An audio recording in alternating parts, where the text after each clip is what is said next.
Peoples, top of the morning. It is Monday, February 19th, and I am here with your geopolitical news. Al Jazeera reports Palestine's UN envoy moves to tears during ICJ hearing.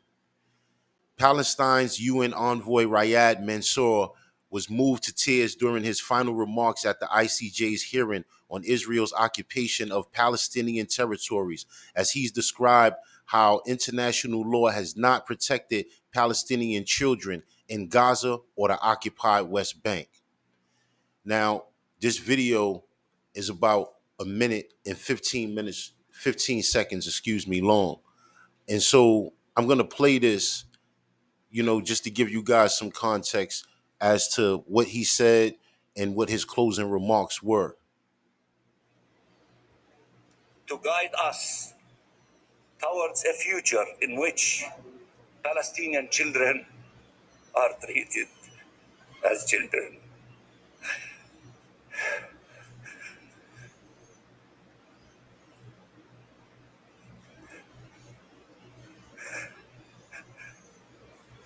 Not as demographic threat, in which the identity of the group to which we belong does not diminish the human rights to which we are all entitled. A future in which no Palestinian and no Israelis is killed. A future in which two states live side by side in peace and security. The Palestinian people only demand respect for their rights. They ask for nothing more. They cannot accept nothing less and nothing else. The future of freedom, justice, and peace can begin here and now. So I'm not at all surprised that this man, ends up breaking down while he's speaking, giving remarks about what's happening in the Gaza Strip. When he starts speaking about the children, or when I assume when he starts not only speaking about them, but when he starts thinking about what he's been seeing, the images and everything, I think it's only human to have a natural reaction, natural emotions, and to just let them flow. And so I believe it's only human that this man, ends up breaking down in the middle of his remarks. I think this is something that many of us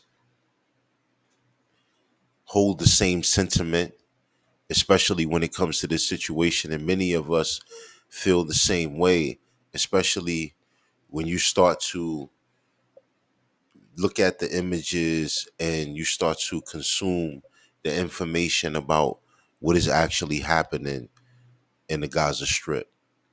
So I'm not at all surprised by the emotions of this individual. In other geopolitical news, Al Jazeera reports Biden says he told Zelensky he's confident U.S. will renew aid to Ukraine. U.S. President warns of further losses of Ukrainian territory if Congress does not renew military aid. At this point, many of us are probably clueless as to what, the United States government will actually do in this situation. I tend to lean on the side of them probably giving the aid to Ukraine and to Israel. There's a large population of people inside the United States of America who absolutely um, attest this, who actually stand against this, and who actually have tried to stop this. But I believe that it's overwhelmingly the other side that have positions of power at this point in time that are pushing forward the military aid, um, the aid packages. And so, more than likely, the money will go through. More than likely, they will get the money that they're looking for. And these military campaigns will continue until we reach another inflection point where they need more money. It can only act as a band aid, it can only act as a pacifier. It is not a solution, it is not the end of the conflict. So it will not act as such. Like I said, it will only be a band aid, it will only pacify the situation, but it will not end it. And so the situation will continue, and more Ukrainians will die, more Russians will die. But nonetheless, there will be more death. And even still, there will be no resolve. There will be no there will be no reconciliation, so to say. There will be no agreement to be made. Now, the Russian president Vladimir Putin has already made public statements stating that he is more than willing to come to the table and work out a deal, work out a peace deal. But the only problem is that there's certain things that the Ukrainians, under the advisement of the United States of America and its Western allies, just will not allow to be on the table. And this is very problematic because how can you call it a negotiation if you're not willing to compromise at all? And so, as I said, I do believe that they will receive the funds.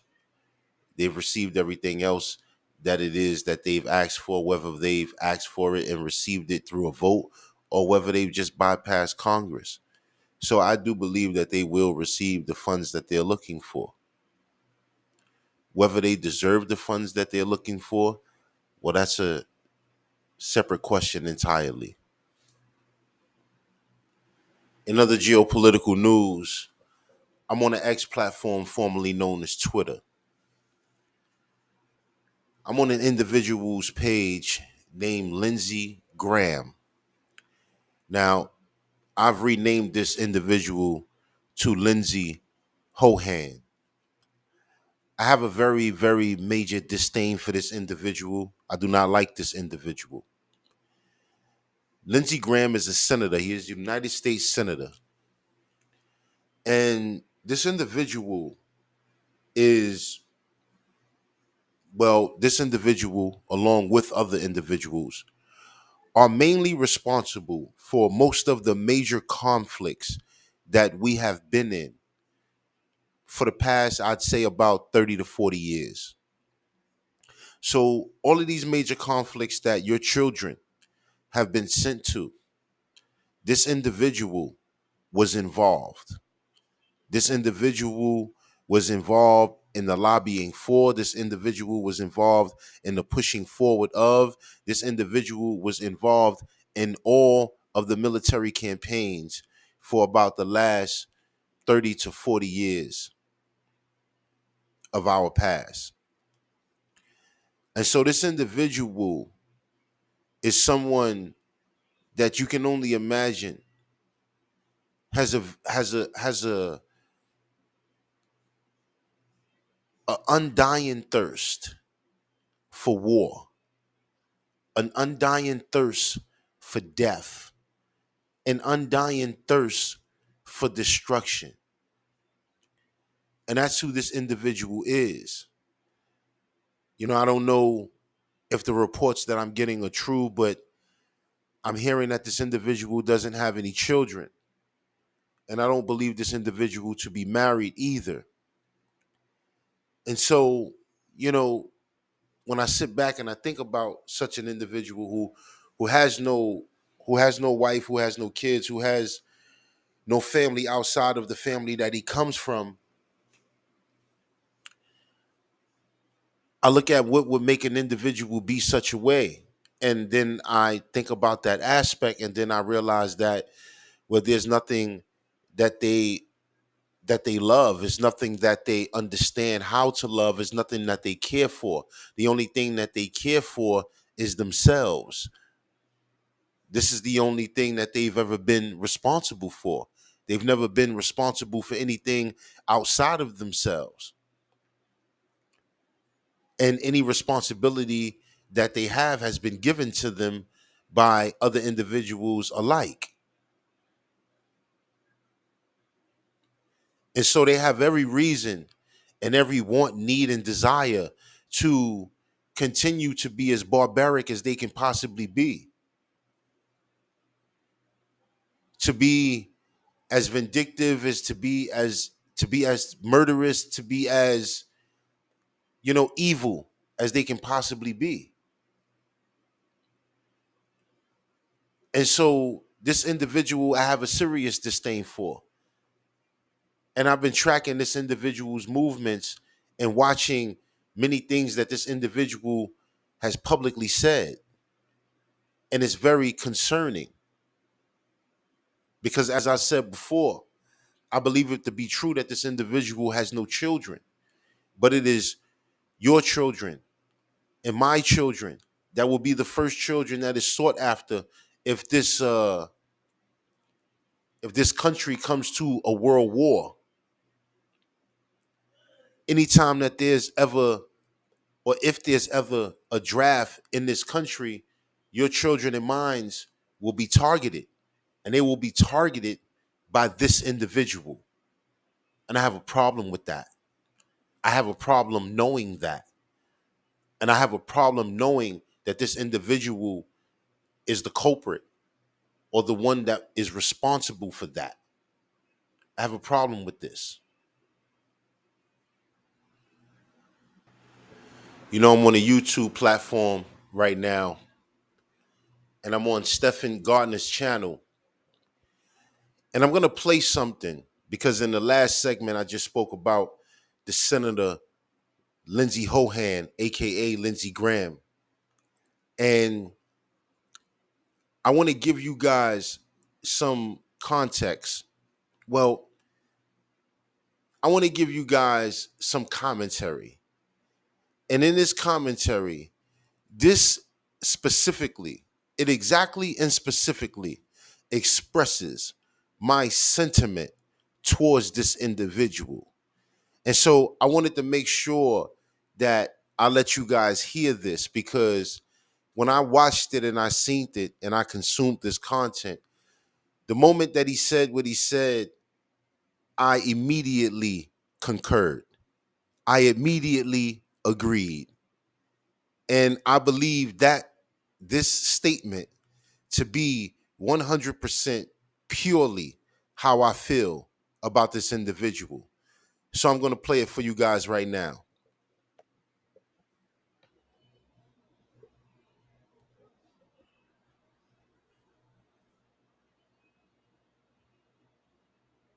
So when Senator Lindsey Graham and Representative Dan Crenshaw, when they say we should bomb the hell out of Iran, are they thinking what happens the next day when the stock market melts down, when the world goes into panic, when the price of oil shoots through the roof, or do they not take any of that into consideration?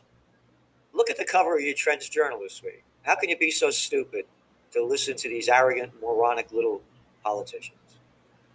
How gutless and stupid can people be? Look at that little piece of crap, Lindsey Graham. A little boy of nothing. A little warmongering freak that couldn't fight his way out of a paper bag. Hey, Lindsey, did you come out of the closet yet lately? Look at these little warmongering freaks. Not a war that they didn't love. Why do you ask a murderer, a psychopath, or a narcissistic freak why they're like that? That's who they are. In a country near you. Soon after. And that message is supported and approved by Street Icon TV, the Street Icon Podcast, Conspiracy Theory Series, supports and approves this message. So, keeping it on the YouTube platform for a second. Right now, I'm on TMZ's channel, right? And so before I make this statement, let me make this clear. I don't cover entertainment news. I don't cover sports news. I don't cover hip hop news. I don't cover these things or these topics because they don't interest me. They don't move my spirit in no way, shape, form, or fashion. So I don't cover them. Um, but there is a particular reason why I have this video up here. It's a Kanye West talks to TMZ. Now, I really, like I said, I care for none of the commentary that's being said in this video. I actually don't care about what he's speaking about. I don't care for none of it. But at the end of it, I found something very interesting and I found something intriguing. And it was also disappointing and upsetting to hear his response. But it also let me know that this is the place that we are at in the world where people can decide to care or not. And so I'm going to play this for you guys just to give you guys some context as to what I am referring to and what I am speaking about. And then after I play it, then I'll get into more about why I felt the way that I felt when I heard it.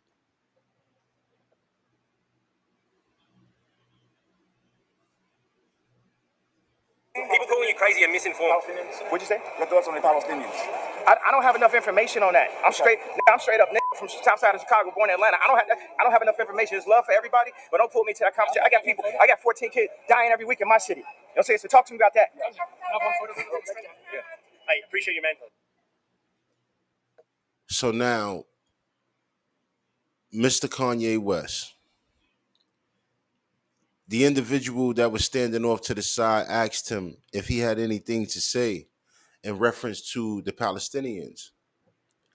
And Mr. Kanye West takes that opportunity to say that not only does he not have enough information about it, but he has children or kids that he knows that's dying in Chicago every day, and that's it seems to be that's what's of importance to him. Once again, this is another time where somebody who is of a celebrity status or who is considered to be a prominent figure from our community says something that, as it relates to us being the same nationality, I absolutely, unequivocally, totally disagree with. And so it's like I found the answer, his response, to be inappropriate. Not only were you deflecting or did you deflect the answer, not only did you deflect, but you were inappropriate in your answer. Somebody asks you about a situation, you say you don't have enough information about it. Okay, cool. There is no comment to be made after that point. But to act like what's going on in Chicago is more important than anything going on anywhere else, that's disappointing. That's disappointing to me because that is not the sentiment that I hold. Of course, there are kids dying in America. And sadly, more times than not, it is kids that are killing kids. It is these young adults that are killing each other. So they're not being hunted by a military, being detained by a military only to be shot and killed by a military. This is in most cases not happening to the kids and the young adults inside the United States of America. Now, don't get it twisted as if I'm saying that there's not police brutality, oppression. That is not what I am saying. But what I am saying is, how dare you? How dare you make a comparison? All because you don't have the information as to what's actually going on in Palestine. But how dare you make a reference to something that's going on in Chicago as if it is more of more importance? Children dying are children dying. No matter where they are, it will always be inappropriate. It will always be evil. It will always be unnecessary. It will always be wrong.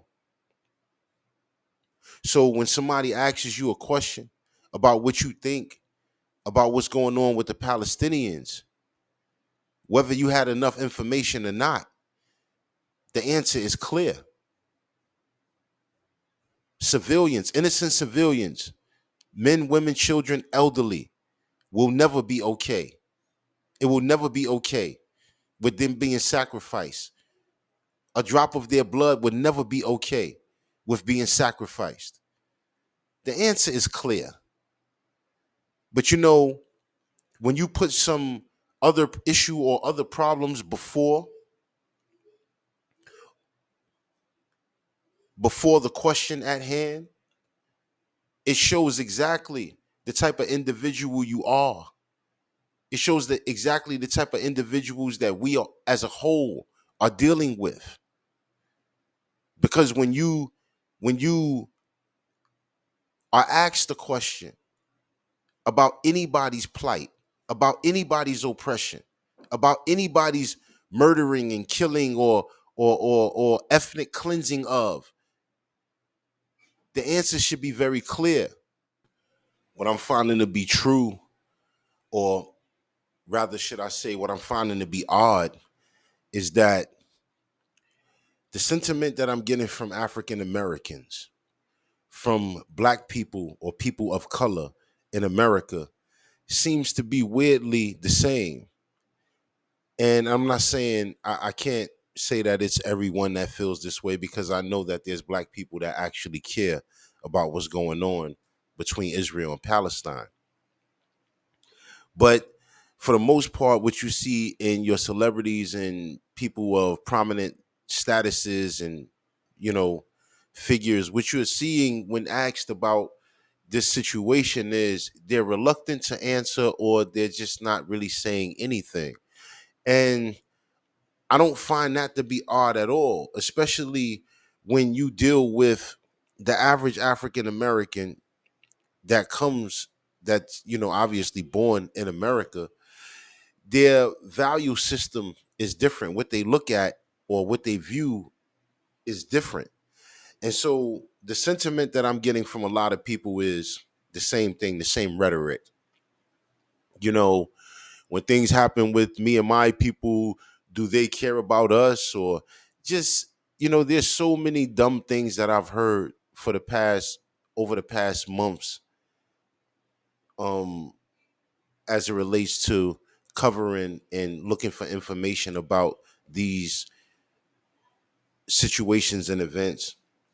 The sentiment of African Americans, you know, when asked about these situations, it's almost as if they're reluctant to answer. And I identify with that being a part of Western value system, a Western moral code that has been implanted in the African American community, especially when you paint pictures that no one cares for them.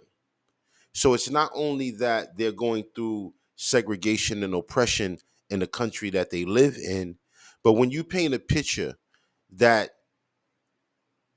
first and foremost they were given up by their ancestors from another place, meaning they were sold off.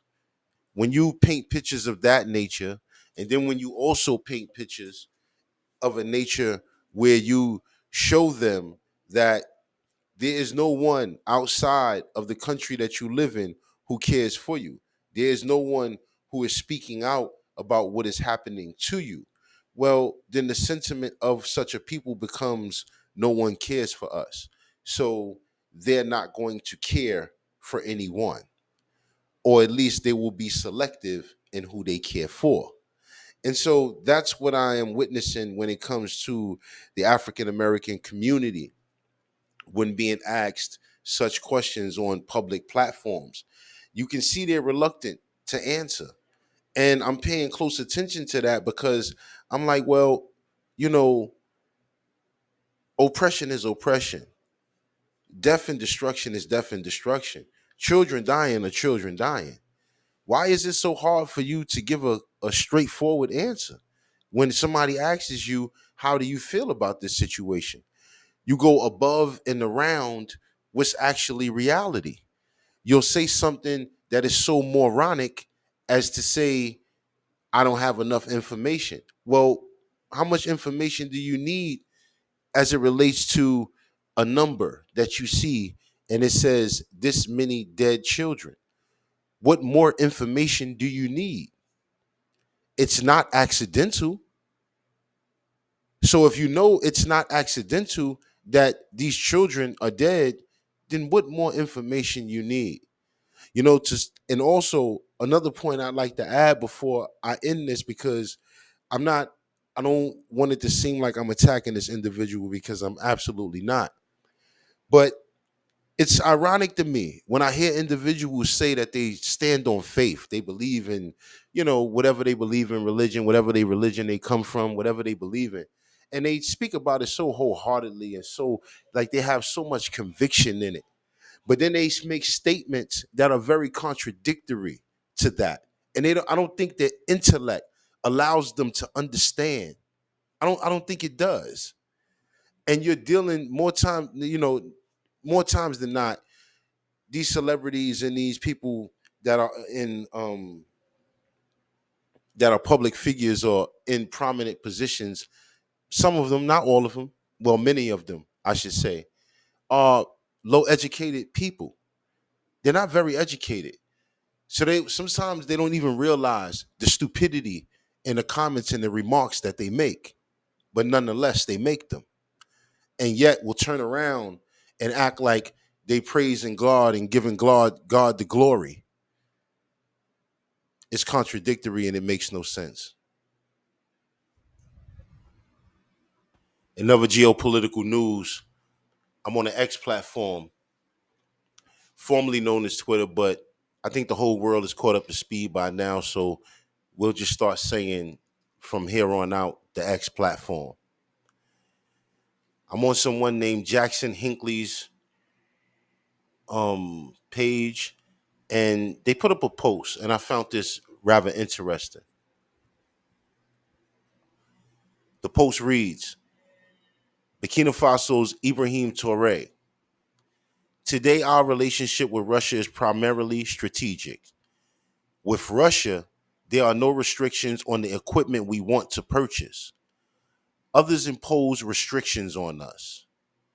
They, meaning Russia, support us in terms of training, logistics, tactical training, and everything else. They provide support in these aspects, quote unquote. Now,